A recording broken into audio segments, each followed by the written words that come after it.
সকালবেলা ঘুম থেকে উঠে চলে গেলাম বাথরুমের দিকে, সুইটা বল করলাম গিজারে, কারণ অনেক ঠান্ডা তাই স্নান করে ডিউটিতে যেতে হবে।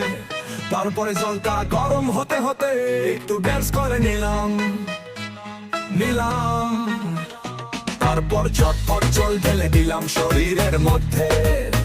স্নান করা হয়ে গেল, শরীরটা মুছে নিয়ে রেডি হতে হবে ডিউটির জন্য। তারপর রুমে এসে মোবাইলটা রেখে দিলাম এবং নিজে রেডি হয়ে নিলাম। তারপর দেখলাম ঠিকঠাক রেডি হয়েছে কিনা। তারপর একটু পিছনে দেখলাম জলজিরার প্যাকেট।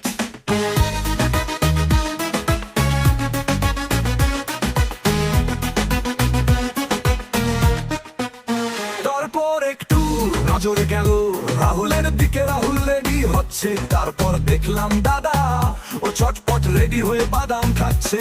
এবার আমাদের যাওয়ার পাল্লা, তাই চটপট গাড়ি বুক করে ফেললো রাহুল। গাড়ি বুক করার পরে আমরা তিনজন ধীরে ধীরে নিচে নামা শুরু করলাম। 2 মিনিটের মধ্যে অটো চলে আসবে। নিচে যেতে না যেতে অটো চলে আসছে। তিনজন গাড়িতে উঠে বসে পড়লাম এবং অটো চালানো শুরু করে দিয়েছে। বড় বড় বিল্ডিং আর অনেক দোকানের মাঝখান দিয়ে আমাদের অটো চললো আমাদের গন্তব্য দিকে।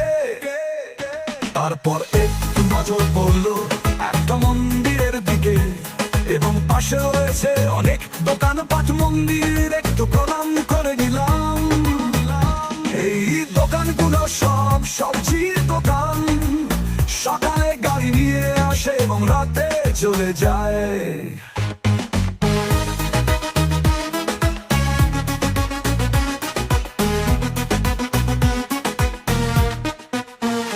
তারপর দেখতে দেখতে আমরা গন্তব্যে পৌঁছে যাই। আমাদের ডিউটি সেখানে। তারপর আমরা জ্যাকেট সবকিছু পরে চললাম ডিউটিতে গিয়ে লেবারদের দিয়ে কিছু কাজ করিয়ে নিলাম। তারপর কখন বেঁচে গেল 8টা, মানে আমাদের লাঞ্চ টাইম। তাই আমরা তিনজনে চললাম দোকানের দিকে খেতে। আর এই দোকানে আমাদের ডেইলি খাওয়া হয়। তারপরে আমাদের খাবার চলে আসলো। 3 থালি ভাত, 3টে রুটি, ডাল, সবজি, আচার রয়েছে এবং ধনিয়া পাতা বাটাও রয়েছে। চটপট করে আমরা খেয়ে আবার বেরিয়ে পড়লাম ডিউটির দিকে। তারপরে এসে তিনজনে একটু বসে আরাম করতে লাগলাম। লাস্ট টাইম শেষ হওয়ার পর দেখলাম লেবার সব চলে আসছে এবং কাজও চালু করে দিয়েছে।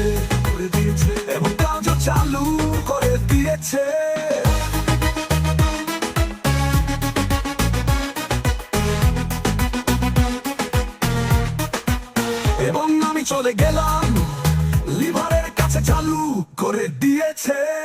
তারপরে গেলাম ছাদের উপরে, গিয়ে দেখলাম রাহুল আর দাদা এক জায়গায় দাঁড়িয়ে লেবারদের কিছু বোঝাচ্ছে। তারপর দেখতে দেখতে বেঁচে গেল 6টা এবং আমাদের ছুটিও হয়ে গেল। আমরা সবাই চললাম রুমের দিকে। আবার গাড়ি বুক করে যেতে হবে